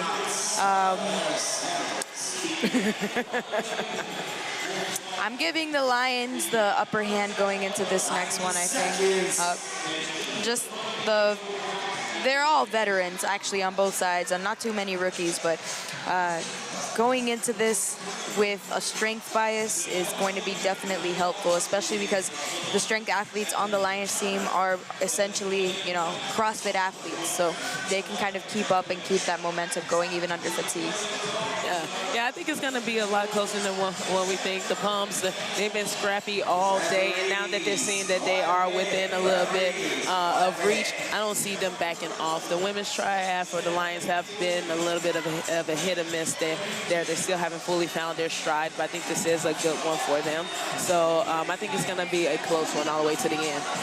Totally. I'm excited to see just how competitive this one in particular will be, just because there's powerhouse ladies on both sides of the grid here. It's only a 2-point differential. It's still anybody's game. It's pretty crazy. What else can I say? And you're going to have the leadership of Briley out there as well. This is one of her 2 races that she said she was going to be performing today. So to have a floor general like her on the floor for the Palms is going to be a great boost for the Palms. Definitely. Game faces are on the grid 10 seconds away from the start of this race. Let's see it. Players ready? Stand by.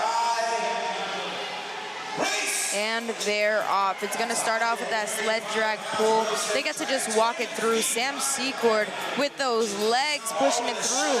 What a killer. And they're onto that rope first. The Palms have a slight lead going into this one with the transitions and everything happening, but strong showing so far from both of these teams.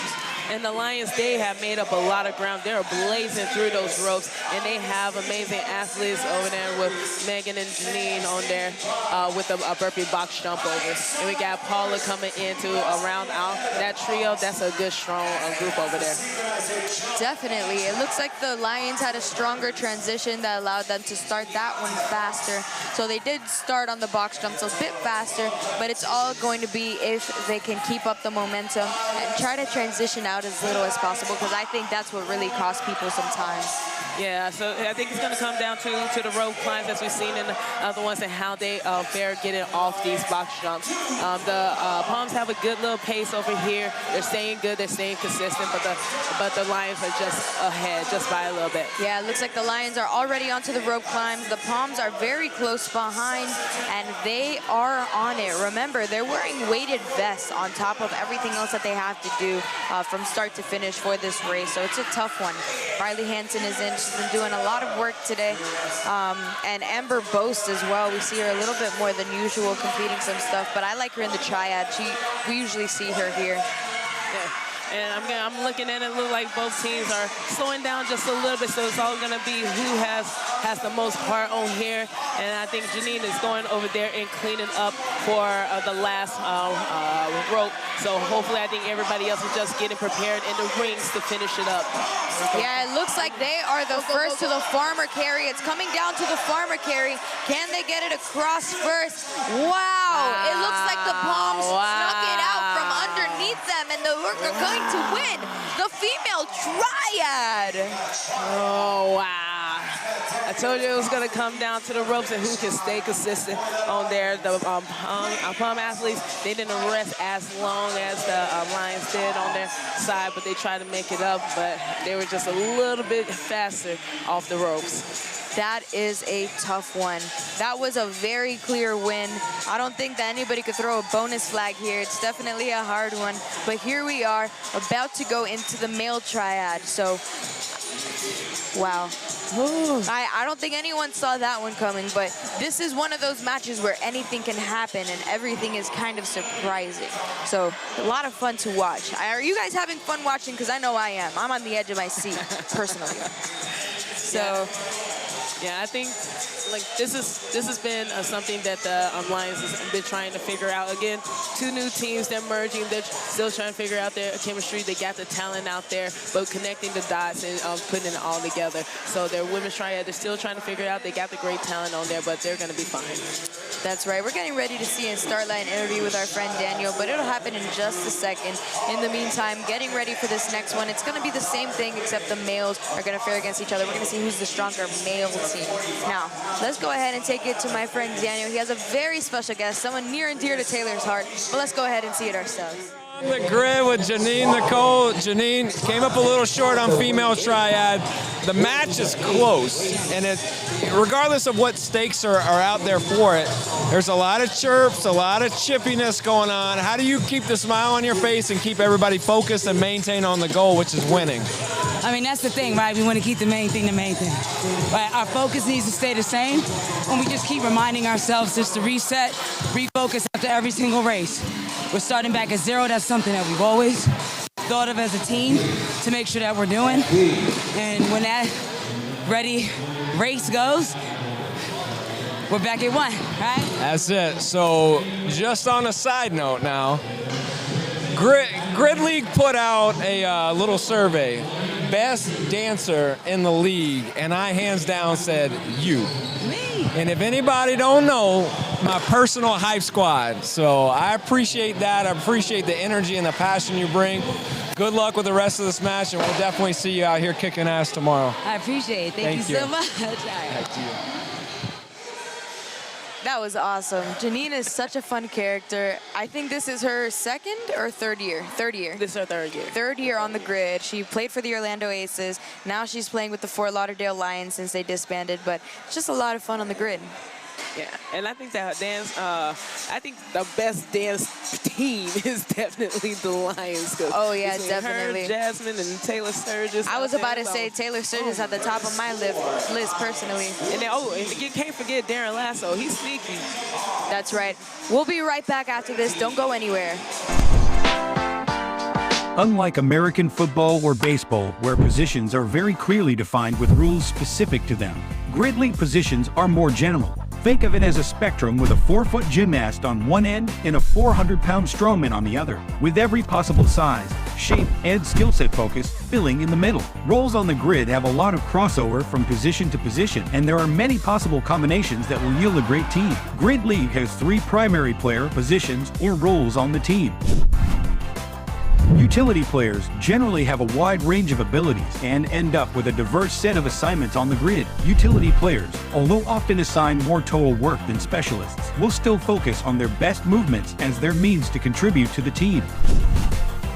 The strength specialist role often involves heavier assignments and, depending on the player's background, may be even more focused to individual types of strength movement, such as Olympic weightlifting or strongman. Most of the super high-skill movements like backward roll to support in deficit, freestanding handstand push-ups are performed by bodyweight specialists. That said, there are several bodyweight specialists that mainly focus on more basic movements, but for big sets and fast cycle rates. Many are gymnasts as well, but even some of the best do not have gymnastics backgrounds, such as former MVP Paul Lays. Learn more about the sport of Gridlock at fgl.com/learn. And we're back. We're getting ready for the men's triad. It's going to be the same, just essentially a little bit heavier. The men's weight is going to change to 225. The men's rope diameter is going to change to 2 inches from 1.5 that the ladies did. The men's height for the box jumps are going to be 24 inches. 15-foot height for the rope climbs, which means they go all the way to the top and smack that top. And the farmer's carry is going to be 175 pounds in each hand. Getting ready for it. The Palms took the last one. How are the men gonna fare against each other? We're just gonna have to find out right here, right now. Can they close that differential and come out on top? Let's see it. And they're off. Brett Henry, Brandon Shipper, Artur Cabral for the Palms in pink. And it's gonna be Ryan DeMatti, Taylor Sturgis, and that was Darren Lasso out for the Lions in black and blue. Taylor Sturgis is on those ropes, and he is not playing any games. Look at those backpacks swinging. It looked like me when I used to go on my way to the ice cream truck. They do look like backpacks on these big boys. But it's going to be interesting to see how they attack these burpee box jump overs. The Palms are definitely looking hungry. They're looking aggressive. They got the little momentum from their women's squad, so they are coming in trying to finish the business. So the Lions, they're going to have to really hit this hard, put their foot on the gas, no brakes on here, and really come back and prove themselves on this one. Definitely. It looks like these teams are pretty close together. Hand up in the air for the Palms, though, so it looks like the Palms have a slight lead here. So it looks like the Lions are maybe I'm sorry, the Lions. They got 2 more reps left on here. So Pardon me, that's what I meant. They got some really good rope climbers on here. They got some good energy, but they just got to get straight to it.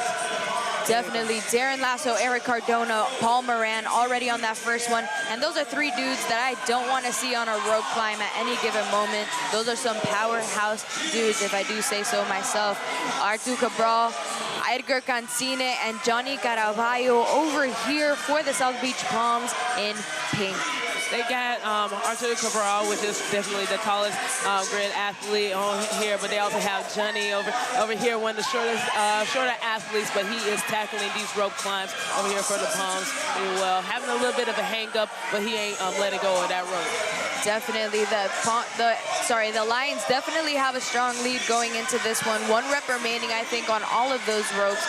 Darren Lasso is already finished, and he is going to be going in for that farmer carry. And there they go. Taylor Sturgis, Ryan DeMatti, Darren Lasso. Not sure why they were waiting for Darren Lasso to be there, but they picked it up and they ran with it, and they are going to take the male triad. Wow. Oh, that's a fall. Okay, something happened. There was a little bit of miscommunication. I think the farmer's carry by Artur was dropped, so he had to go back. Good job for the Lions keeping their lead. They're definitely hungry. They said welcome to the jungle, even though the Palms are showing they have something to grow for. The Lions, they needed that. The men, they've been pretty solid on the triad, except for against the Bandits on the first one.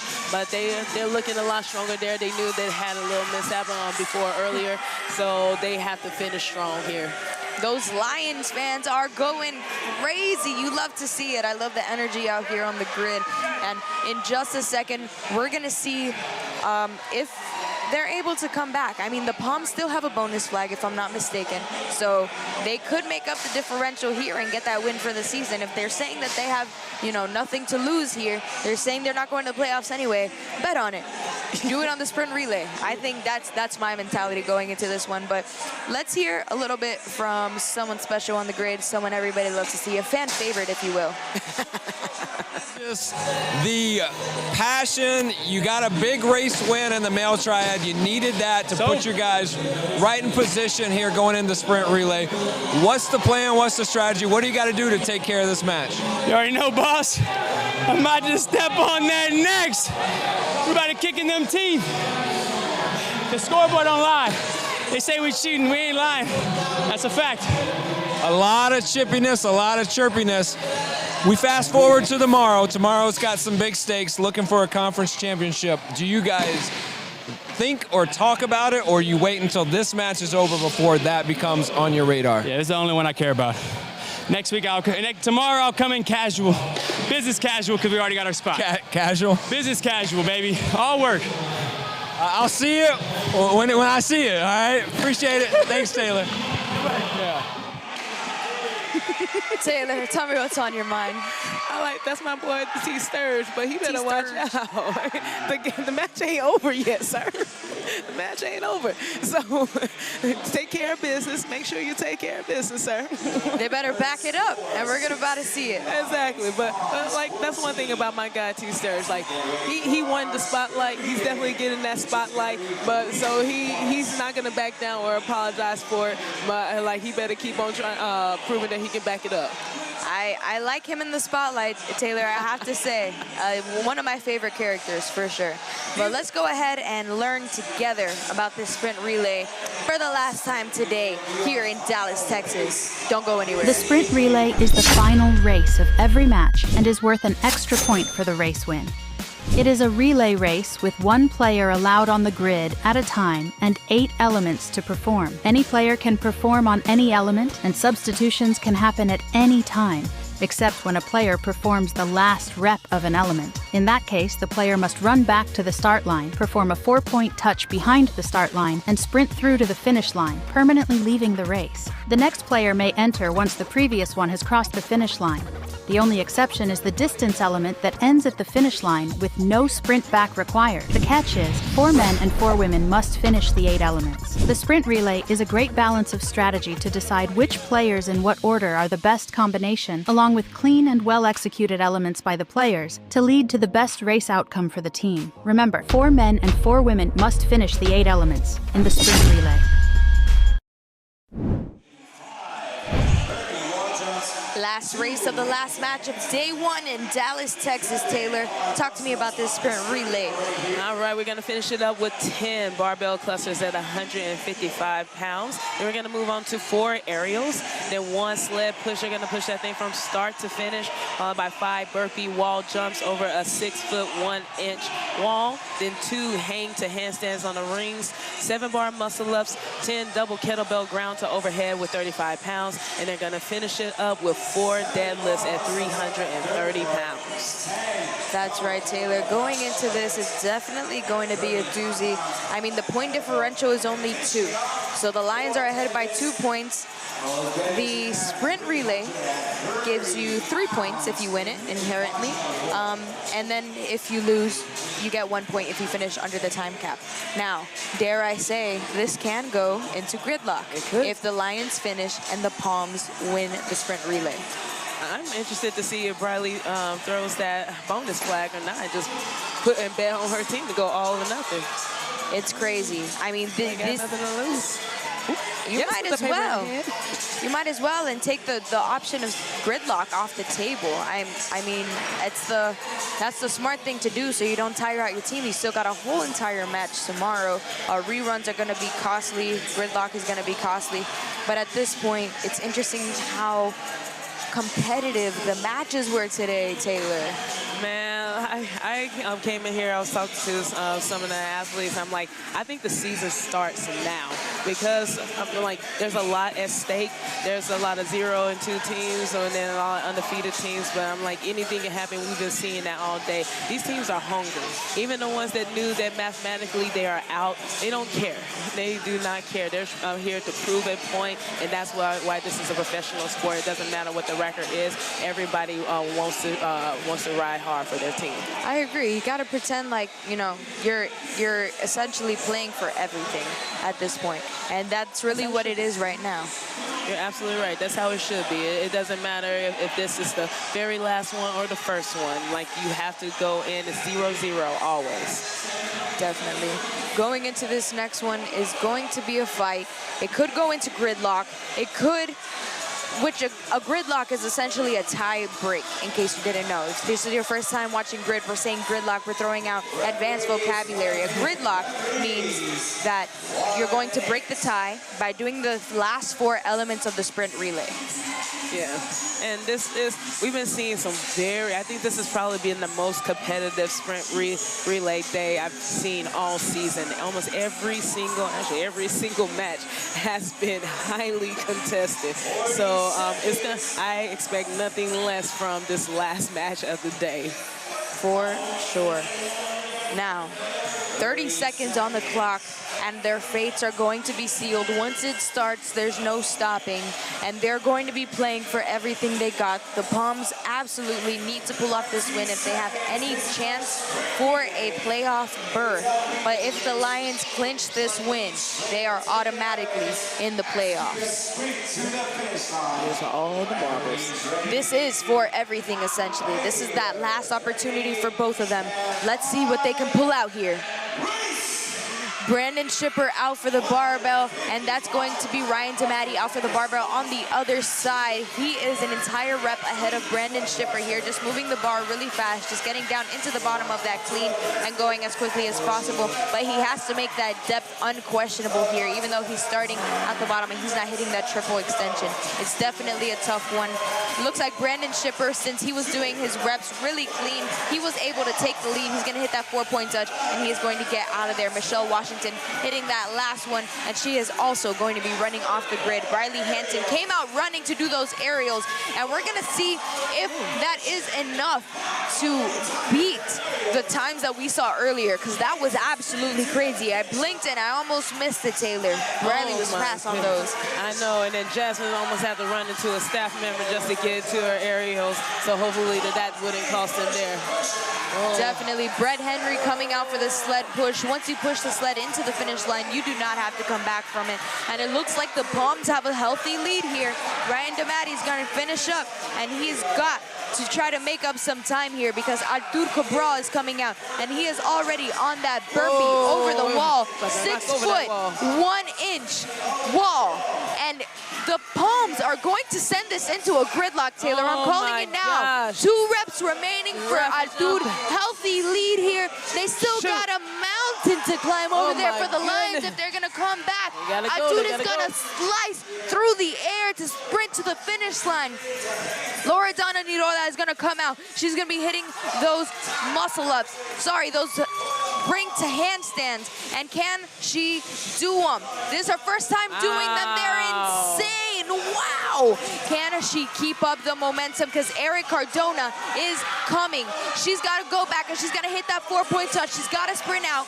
Eric Cardona has to make this up for his team, and way to make it up, Eric. Loredana's going to run off the grid. Heather Hudson coming in. It's going to be 10 bar muscle-ups. Eric Cardona's getting off the grid. Heather Hudson is already 2 reps in. That's going to bring out Paula Leyes, and that is a good thing for the Palms because Paula Leyes is one of the fastest in the entire league, so they're going to have to keep it up here. Ooh, Paula is moving fast, but like you said, the Palms are just way too ahead right now, way too ahead.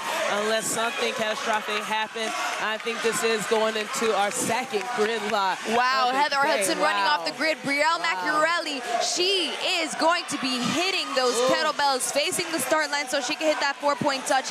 She makes that look like lightweight. Those are some heavy kettlebells in her hands, friends. 4 reps remaining, and that's Megan Medeiros on the other side doing the same thing. She is very fast, but the Palms have a healthy lead here. She's going to hit that 4-point touch.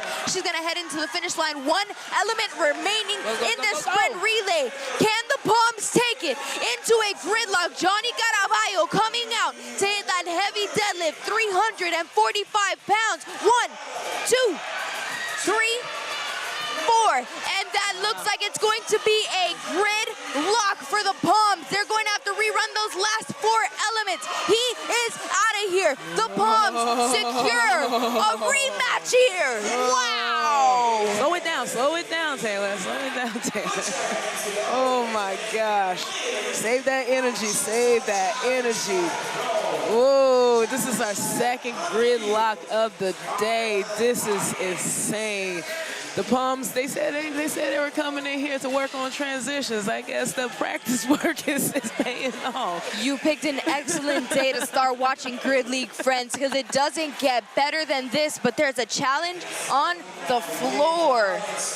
We're gonna have to find out a little bit more about that in just a second, but by gosh, what a fight. Oh my gosh. We're gonna find out some information for you. We'll be right back. Do not go anywhere. There's still grid to be played.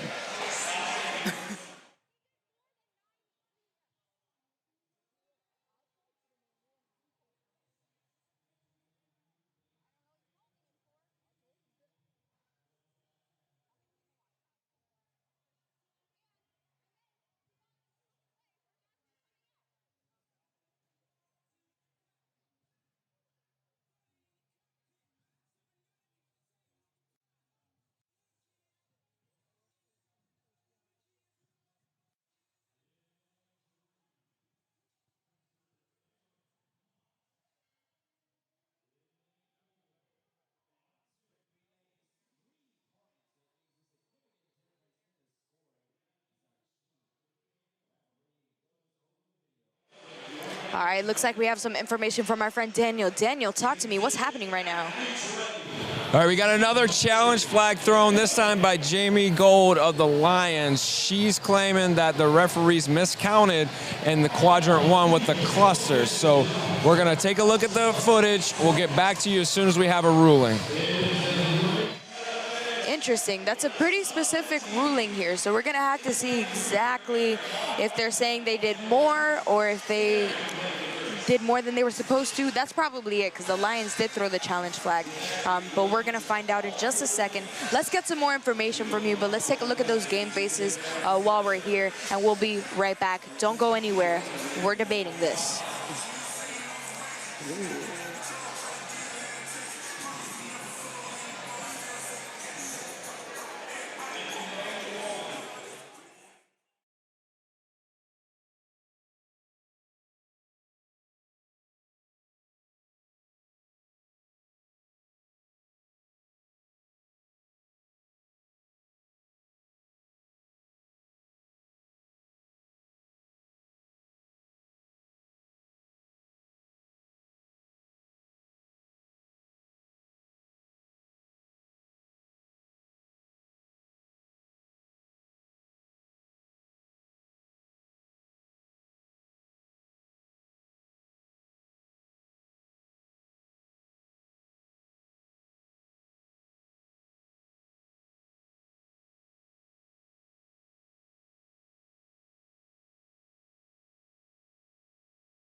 just in case you're confused, friends, what's happening here is they're going to see if they have to do a rerun.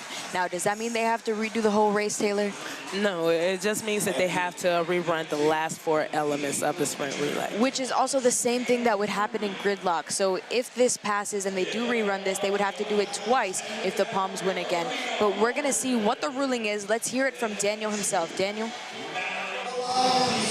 Looks like the ruling is in and the Lions are going to lose this challenge. After further review, there were 2 faults by the Lions athlete, which made him do 2 extra reps. After we totaled it up, it's clear that he did the right amount of reps. The referees were correct in their ruling, so the ruling on the grid's going to stand, and the Palms are going to take the victory for this race. Thanks, Daniel. Wow. So what we were talking about earlier, the fault on Ryan DeMatti, that his depth wasn't quite there. That was probably definitely what was confusing. I don't think they realized that those were faults, but excuse me, referee Brandon was there and he was in frame. Actually, you can see him visibly saying fault.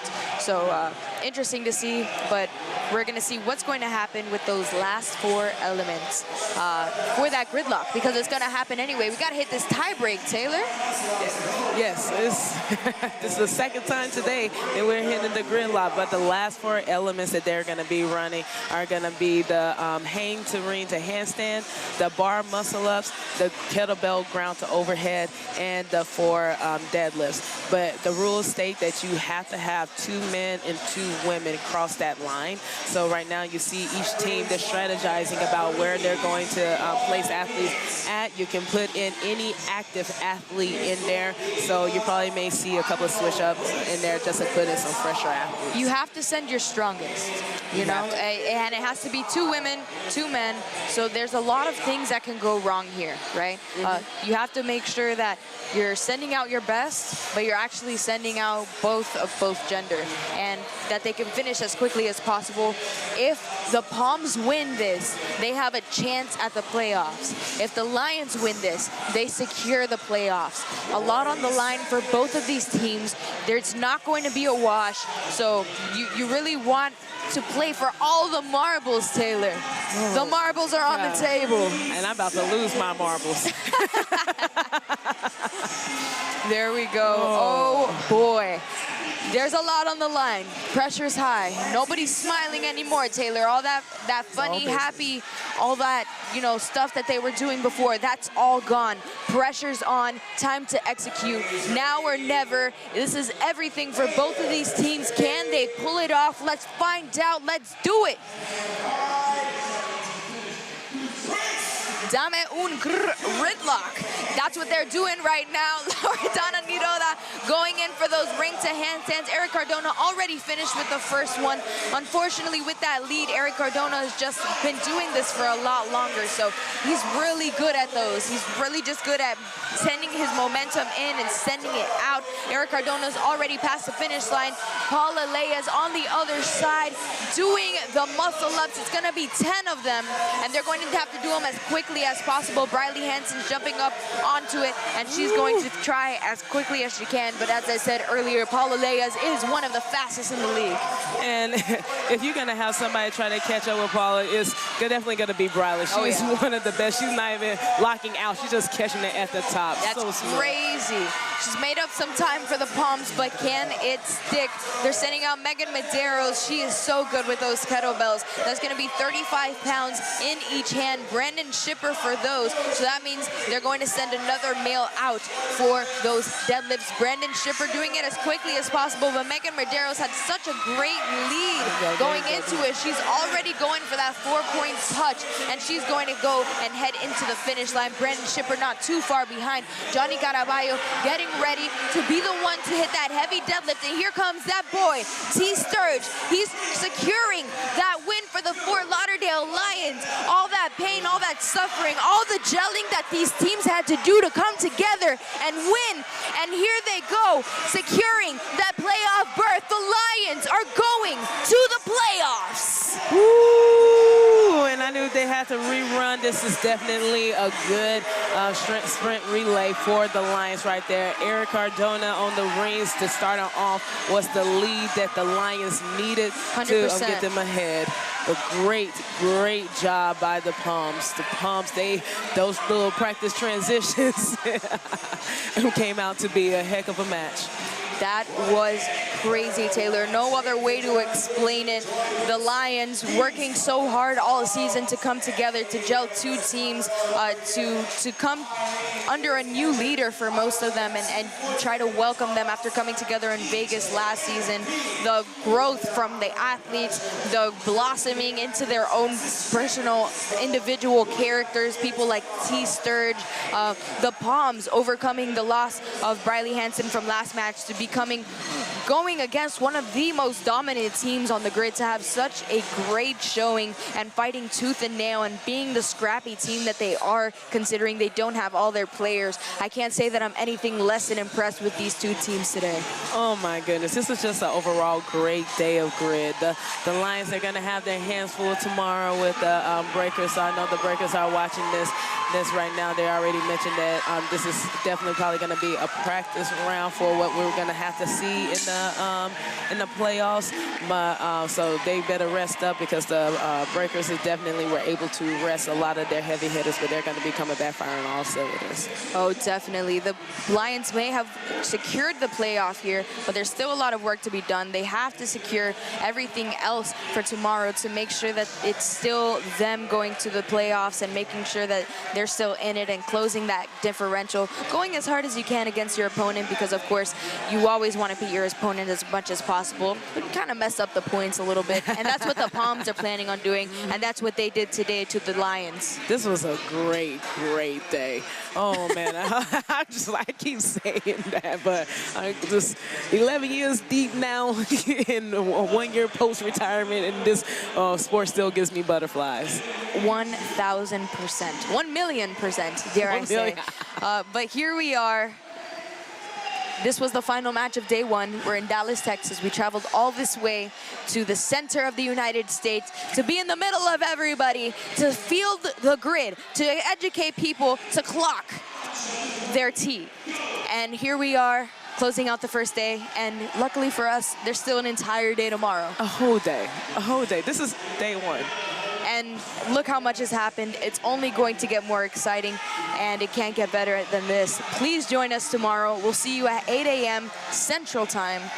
You figure out where you are and figure out what time that is for you. But there's your information. In the meantime, I'm Cassie Martinez.